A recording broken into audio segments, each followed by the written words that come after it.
हरि ओम। हाम्रो देश आज पुरै अशान्त छ। के तपाईहरू समक्ष शान्तिको बाटो छ? हाम्रो देशलाई शान्त कसरी गर्ने के कुनै सूत्र छ? यो ठुलो सवाल हामी समक्ष तिर्सिएको छ। र हाम्रो देश किन पतन हुँदै गइरहेको छ? के तपाईलाई थाहा छ? उत्तर दिनुहोस्। अशान्ति किन भयो? र अशान्तिलाई शान्तिमा परिणत गर्ने कुनै सूत्र छ? आधुनिक विद्यालय, आधुनिक क्याम्पसमा के कुनै सूत्र छ? कुनै राजनीतिकर्ता, कुनै राजनीतिक विश्लेषक, डाक्टर, इन्जिनियर, वकिल, पत्रकार कसैसँग यसको उत्तर छ? सायद छैन होला। म एउटा रहस्यभित्रको रहस्य आज म खोल्दैछु। यदि हाम्रो देशलाई अशान्तिबाट शान्तिमा ल्याउनु छ भने एउटा कुरालाई मान्नै पर्छ। किनभने हाम्रो देश तपोभूमि हो, हाम्रो देश यज्ञ भूमि हो, हाम्रो देश अध्यात्मबाट निर्मित देश हो। तर त्यो अध्यात्मलाई हामीले तोड्ने प्रयास गर्यौं। हाम्रो देश सनातन संस्कृति, सनातन संस्कार र सनातन विचारमा आस्था राख्ने देश हो। र ती सनातन संस्कृतिलाई हामी बार बार तोड्ने प्रयास गर्यौं। यहाँसम्म तोड्ने प्रयास गर्यौं कि आज यस्तो अवस्थामा हाम्रो देश पुगिसकेको छ कि उहाँको रगत चुसेर खाने व्यक्तिहरू आज सेठ महासेठ भए। तर हाम्रो धरती, हाम्रो आमा रोइरहेका छन्। के यसको कुनै उपाय छ? किन भए यस्ता? त्यसको मूल कारण हो बानी दोष, नेत्र दोष, हस्त दोष, पाद दोष। तर अनेकौं दोषहरू मध्ये आज बानी दोष, बानी चञ्चलता आज चर्चितमा छ। यी कारणहरूले गर्दा हाम्रो देश अशान्त भएका छन्। हाम्रो देशलाई अनेक पल्ट तोड्ने प्रयास गरे र सबभन्दा कहाँ भूल भयो? हाम्रो तपोभूमि, हाम्रो यज्ञ भूमि, हाम्रो संस्कृतिलाई, हाम्रो धर्मलाई तोड्ने प्रयास गर्यो। किनभने आफ्नो देश, आफ्नो देशको रगत, आफ्नो देशको रस, आफ्नो देशको विचार, आफ्नो भूमिले दिएको सन्देशलाई साथमा राखेर यदि कुनै चिज हामी गर्यौं भने हाम्रो देश स्वर्गमै हुन्छ। तर आज म रहस्यभित्रको रहस्य तपाईहरूलाई बताउन गइरहेको छु। त्यसकारण यो आवाजलाई जन जनमा पुर्याउनु होला। किनभने रहस्यभित्रको रहस्य म आज उद्घाटन गर्दैछु। यो धरती माताको आवाज हो, हाम्रो राष्ट्रको आवाज हो, हाम्रो भित्र आत्माको आवाज हो। जब हाम्रो देशबाट श्रीपेच हटाउने प्रयास गर्यो तब हाम्रो देशमा अशान्ति आयो। जब हाम्रो देशमा गौ मातालाई बाइपास गर्यो तब दोस्रो हामी भूल गर्यौं। र जब हाम्रो देशबाट हिन्दू राष्ट्रलाई साइड लगायो तब हाम्रो देशमा पतन बहार आउन थाल्यो। जब हाम्रो देशमा जानकी मन्दिर पशुपतिनाथ शम्भुनाथलाई धर्मनिरपेक्षले दबाउने प्रयास गर्यो, तब हामी अशान्तिको बाटोमा बाध्य भयौँ।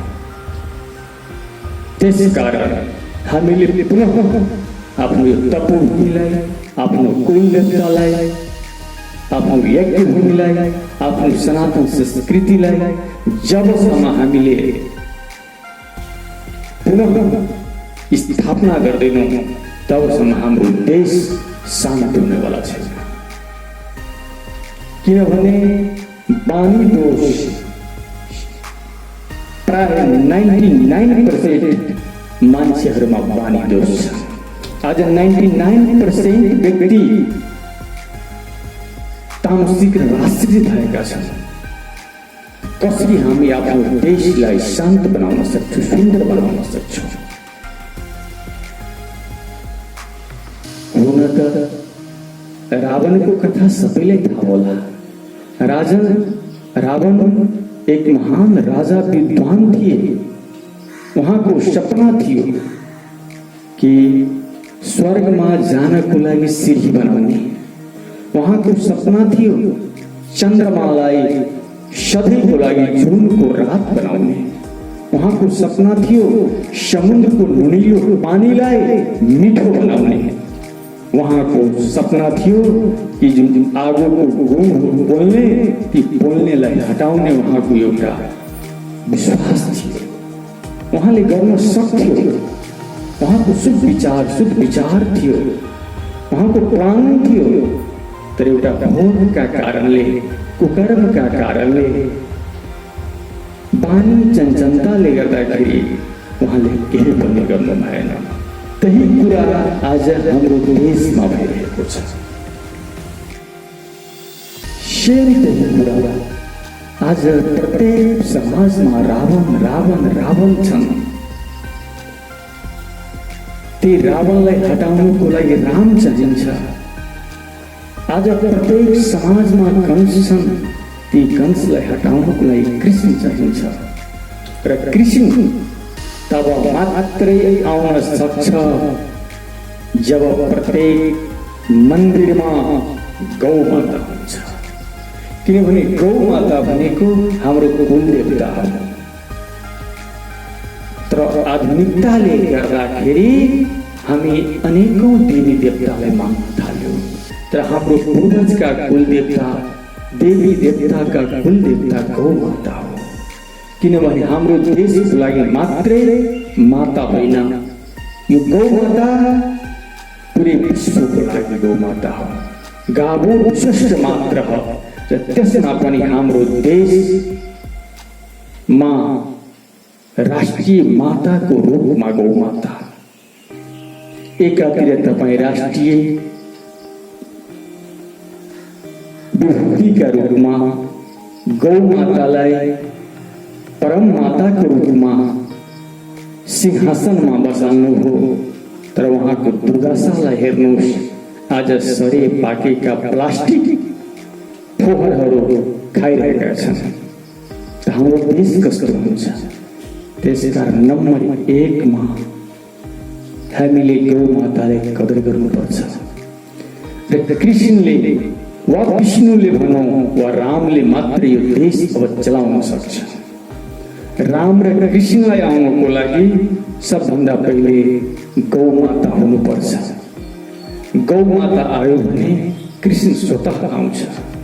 त्यसकारण हाम्रो यो मेसेज जो राष्ट्रवादी आफूलाई भन्छ, जो देशलाई चलाउन खोजिरहेको छ या भित्रदेखि इच्छा भइरहेका छन् या अनेक डिजाइनहरू हुँदैछन् कि राष्ट्रलाई अब आउने विष्णु भगवान, कृष्ण भगवान भनौँ या राम भनौँ या शिव भनौँ, वहाँ जुन अब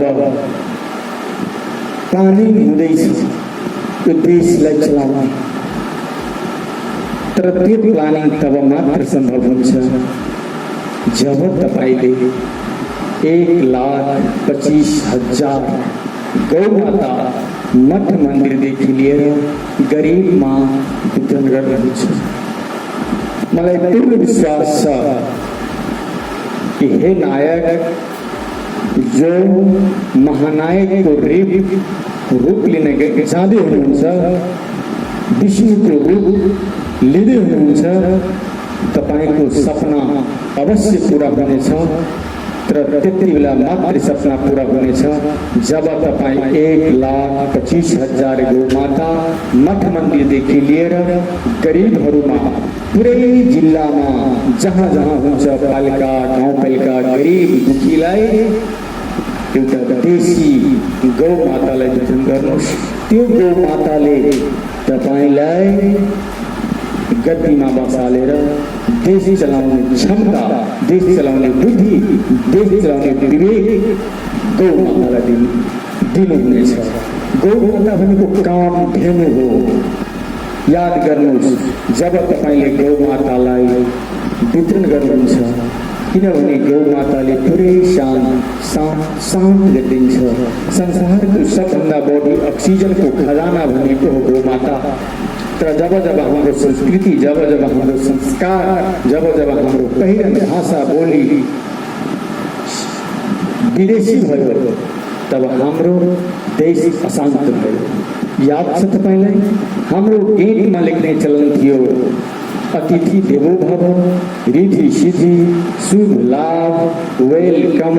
आज आएर कुकुरदेखि सावधान। आफूलाई भन्नुहुन्छ म सनातन संस्कृतिलाई मान्ने, म हिन्दू हो, हिन्दू राष्ट्र चाहिन्छ, त तपाईँ आफ्नो घरमा कुकुर पाल्नुहुन्छ।